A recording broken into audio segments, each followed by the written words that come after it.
Hello, friends. How have you been? How have you been? It's not been super great over here in southwestern Ontario, let me tell you. Yeah, so I've been kind of out of it for a few days. Kind of messed up some of my plans. However, I think I'm about to get back on track because it is none other than the midpoint of the year. That's right, we somehow made it halfway through 2025. What an insane concept. What is not an insane concept, though, is that I've read quite a few books already these past 6 months. 32 to be exact, and that is how many we will be ranking on the tier list today. But I wanted this to be about a little bit more than just me, so I also asked you guys to let me know what some of your favorite reads of the year have been so far. And we're going to be sprinkling those throughout the whole thing. So please join me on the highs and the lows of 2025 so far. And when you're done, I don't care how hot it is outside, go get your tickets to Megan 2.0 and go see that shit.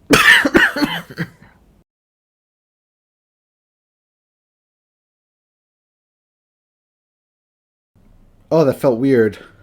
Oh, I'm not doing that again, Jesus. Alright, here's our tier list for the year. As always, we got the classic S through F. Sometimes I might not be in need of an F tier. Unfortunately, we definitely do need it today. Though we are going to be starting off, and this feels a little unfair. If you watched just my latest video where I ranked all the Joe Abercrombie books, I declared The Wisdom of Crowds not only my favorite book of his, but one of my favorite books of all time. So it does seem a little strange to be peaking so early, but yes, this is currently my favorite book of the year so far, and it's going to be really hard to beat it. But we still have a lot of lists to go, so I'm sure there will be a few surprises at least. And I don't have a ton more to say about it. You know, it caps off the Age of Madness trilogy in such a perfect way. The way it is the culmination of the entire First Law saga up to this point. Really could not get enough of it. Next up is The Great Change, which is a novella collection that sort of caps off the Age of Madness trilogy. And while it definitely doesn't have the substance of the proper First Law novels, I do think it was a really great companion piece to them, and I'll be sticking it in A, and I would highly recommend it. If there are any First Law fans who have read all of the novels but have not checked out The Great Change yet, you really should, because there's a lot of great stuff in there. Another banger from Joe Abercrombie, Best Served Cold, was Soundwave's favorite book of the year so far. And as good as that one is, man, once you get to Age of Madness,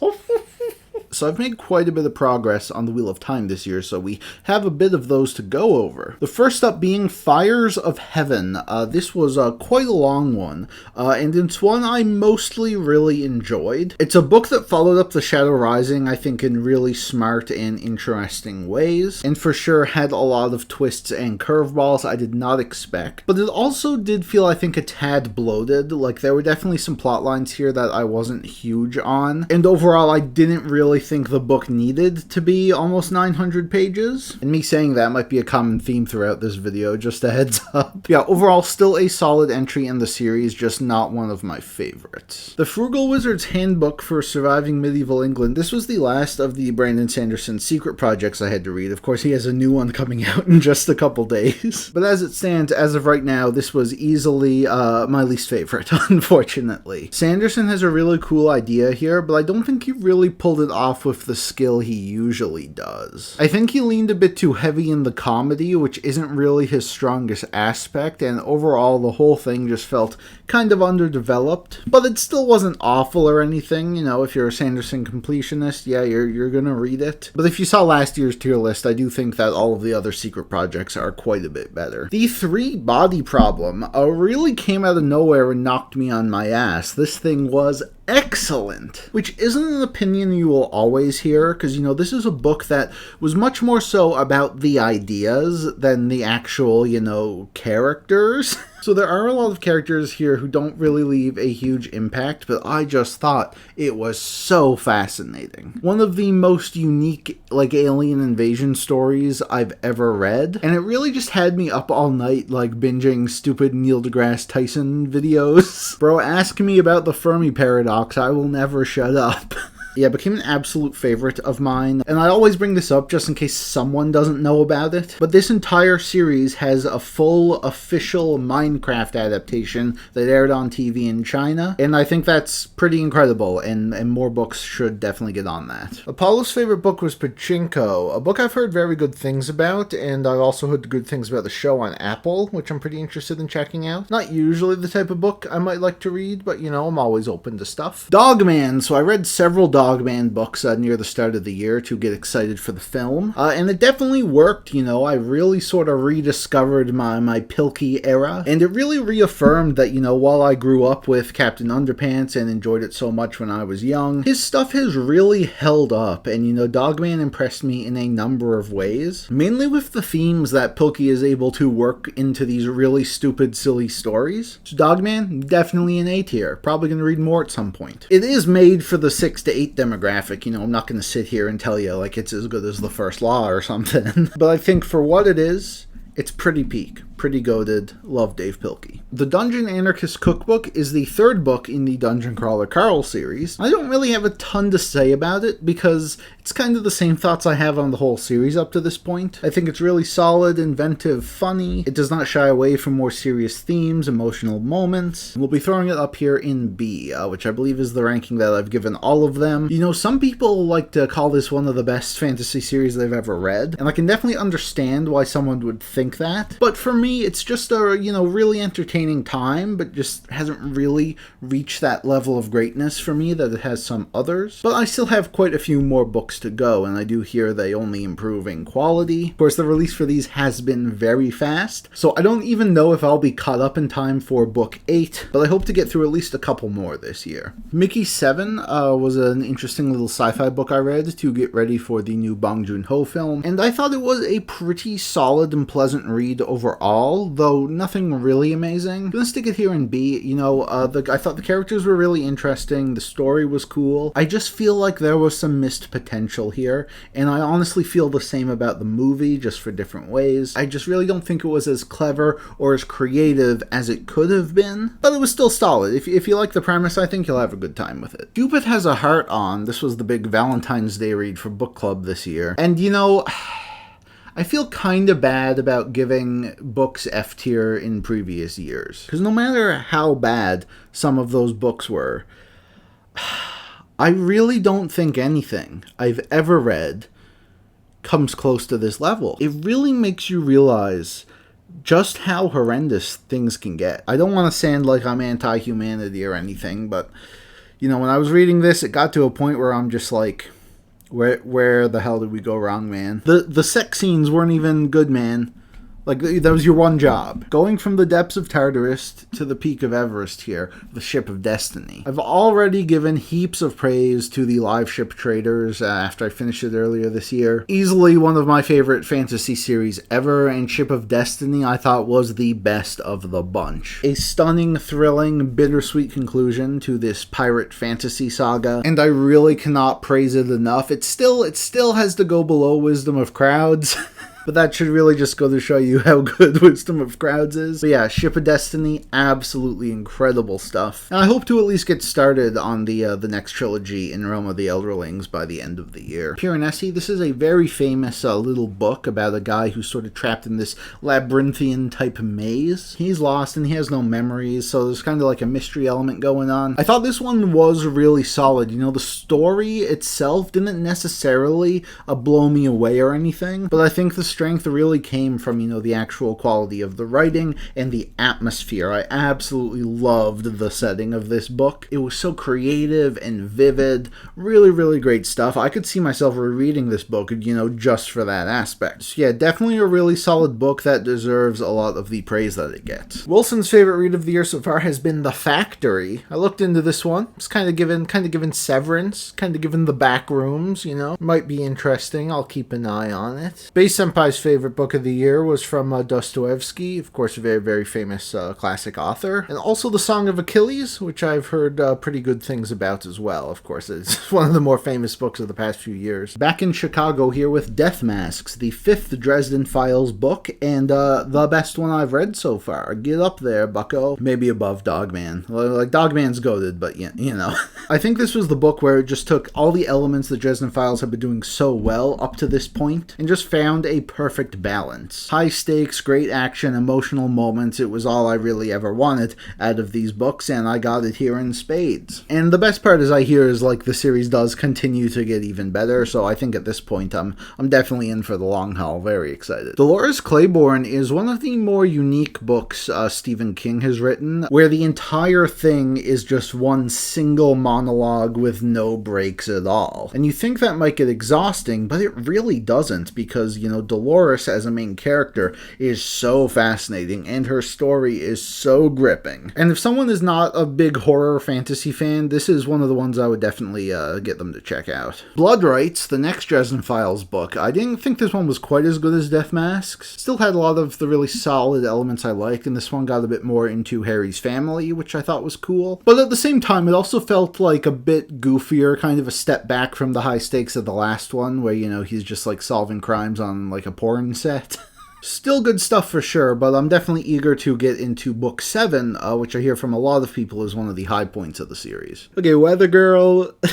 It's a stupid book, okay? You got like a sportscaster and a meteorologist, and they're trying to, you know, set their bosses up with each other. But wow, shocker, they fall in love with each other too. Listen, it was inoffensive. I don't think there's anything really bad about it. It's just not really the type of book I like, so it didn't really do much for me. But if you're into these, you know, wholesome, silly little rom-com books, yeah, there you go. Never Let Me Go was kind of a weird one for me. This is a very famous, like, sci-fi dystopian type book. It's about these students who grow up and live in this mysterious school, and you don't really know why they're there or what's going on in the outside world. Feels like the perfect setup for this suspenseful thriller book, but the book does not really focus on that aspect of it. And, wasn't super big on it, if I'm being honest. Definitely some very interesting ideas, but there are also ideas I've kind of seen done better in other things. Yeah, I don't really know about this one, man. I also watched the movie. The movie's kind of crazy because there had a bunch of big stars in it, but I kind of felt the same about it. Meh. The Buffalo Hunter, the latest Stephen Graham Jones book, told in a very interesting format. It's like a vampire story, but like a story within a story within a story, and I thought it worked really well. It was really nasty, had some cool twists. I wouldn't call it my favorite Stephen Graham Jones book, but I still really liked it, and you know, it stuck with me, and that's always a big factor in, you know, deciding where the tiers go. Like at the time, I might have given it a B tier, but because it left such an impact, I think I'm gonna bump it up to A. Hell yeah, man. His style won't be for everyone, but, you know, if you're a horror fan, you really should be checking out Jones's stuff, because it's very, very good. Chair mentions Blood Meridian here. Obviously, this is a book I know about. Very famous.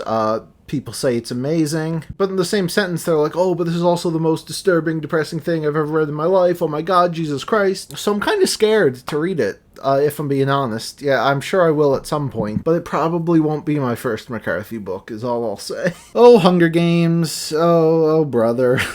Like, I get it, man, but I'm just so far removed from the Hunger Games at this point. I have just such a cynical view of them wanting to do this prequel that just, like, has every character you ever know thrown into it, and we're doing, like, the same story we've already done, tackling the same themes we've already done. It's not without its merits, for sure, and I definitely understand, and am happy for all the fans who like it, but I just really... yeah, man.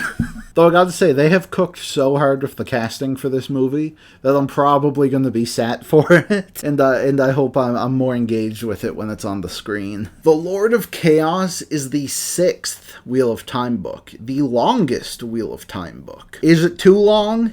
Yes, probably. Do I care? No. this slapped. This was absolute gas. Not quite as much as Shadow Rising, but I would call this one my second favorite of the series so far. So many interesting things are happening with the characters in this one. It's just so much fun to just exist in this world that's so well fleshed out. This one has some of the best moments in the series, the best action in the series. It's definitely a slow burn, but wow, was it worth it. Little Eve is a book from Catriona Ward, an author whose books I've really enjoyed up to this point. And I didn't like this one as much as Needless Street or Sundial, but it was still pretty cool. You know, follows these girls who are part of a cult on this creepy little gothic island, and we're weaving between the timelines, past and present, how things connect, intersect. It's all really well done. The atmosphere on this one was great. The story just didn't really connect with me as much, and because I've read other Catriona Ward books, I was kind of expecting what happened at the end, so it didn't really shock me as much this time around. But yeah, still an author I continue to be quite a big fan of, and her bibliography is not super big, so I will make a point to read the others soon. Heart-Shaped Box is the first book I have read from Mr. Joseph Hill, and it was another solid horror book, though again not really remarkable in any way. You know, being the son of Stephen King, I was kind of just expecting like a lesser Stephen King book, but I was impressed to see Joe Hill definitely has his own distinct style. And while this story did feel a little bit derivative, and it was, you know, clearly a debut novel where he hadn't really hit his stride yet, it was still nice and suspenseful, had some cool horror scenes, and I definitely want to read more of his books at some point. Though, if I'm being honest,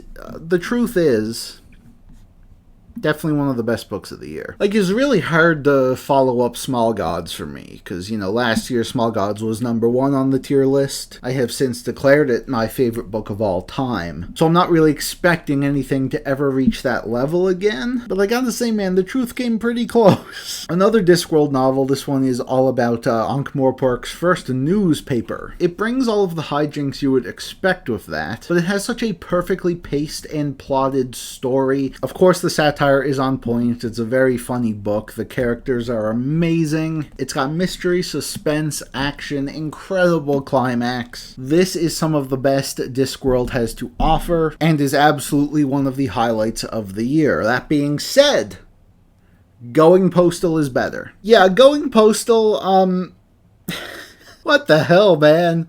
What the... I am going to be making a Discworld video soon, so I don't want to like go super in-depth on why I think this is such a masterpiece. Every aspect of this is ungodly brilliant. I've said before Terry Pratchett was the best to ever do it, and man, Going Postal is absolutely something else. What the hell? Moist is such like a goated, like S-tier fiction protagonist. God, man. Long live the Post, man. Long live the Post. Alright, Prom Queen. This is a Fear Street book me and my friends read to get ready for the new movie. I have read a few Fear Street books. I think they're usually pretty cute. Prom Queen was no exception. These are really tiny, bite-sized horror books. You know, it's like Goosebumps for a slightly older audience. Less supernatural, more, you know, killers. It was very brief. I had a good time with it. I thought the twist was nice and clever. Bob Stein had a very specific talent, and he really capitalized on it. Now, we still haven't actually seen the new movie yet. I do hear it's quite bad. The Devils! Ooh, ooh! Very, very hot book this year, not just because it's really great, but of course the news that James Cameron is going to be adapting it into a film, which I still cannot believe. Medieval historical fantasy and ensemble cast full of strange and weird little characters and creatures. Very fun adventure, very action-packed, and it reaffirmed Joe Abercrombie as one of my favorite authors. Marcos also mentions The Devils, as well as some other of my favorites, like the Farseer trilogy, and of course Piranesi, which I mentioned. I will be making a video at some point on this section of The Wheel of Time. It is very infamous, and now after having read a few of them, oh boy do I understand it. The Crown of Swords is really when Robert Jordan decided to just stop. We're like, hey, here's this plot. We're just gonna stop. We're just gonna chill. I mean, to give the book credit, you know, it does have its moments for sure, and I still, in general, I'm a pretty big fan of The Wheel of Time, this world, and the characters. But this one just had so much nonsense. Like pages upon pages of nothing. And listen, the books had been slow before, like Lord of Chaos, but I think when, relatively little was happening in Lord of Chaos, I was still very interested in, the whole character dynamics and stuff here. But with Crown of Swords, it's starting to feel a lot more repetitive, a lot more unnecessary. And it does still have some good stuff in here, but just not really enough for me to justify a higher ranking, unfortunately. And with Never Flinch, the new Stephen King book, this one was unfortunately a bit of a disappointment. I've been a really big fan of the Holly Gibney books up to this point, but I think King just got a bit too ambitious with this book. It juggles a lot of different plot points and characters, and I don't think it really felt super cohesive or came together in a satisfying way. I'm still glad I read it because I enjoy Stephen King so much. I enjoy Holly's stories, but this is definitely one of the lesser books in the series in my opinion. All Systems Red, banger, hell yeah. Very, very strong start to the Murderbot series. Only a short little novella, but boy did it leave an impression. I love this goofy little guy watching his silly little sitcoms, man. I'm also enjoying the Apple show quite a bit, and I'm for sure excited to continue reading. Definitely a good read for sci-fi fans. Changing course a bit here with The Valley of the Bird Tale. A good chance most of you have never heard about this book, as this is a Canadian non-fiction book about the country's history with its indigenous relations. If you don't know much about Canada's history, yeah, it's not all sunshine and rainbows, folks, and this book, oh man. It's not that this book was eye-opening, because, I was fortunate enough to have a really good education, so I knew about a lot of the horrible stuff that went on with the indigenous population, but this book really dives deep into the history, gets to the meat of where a lot of things went wrong, and it sort of follows the trails up to present day to,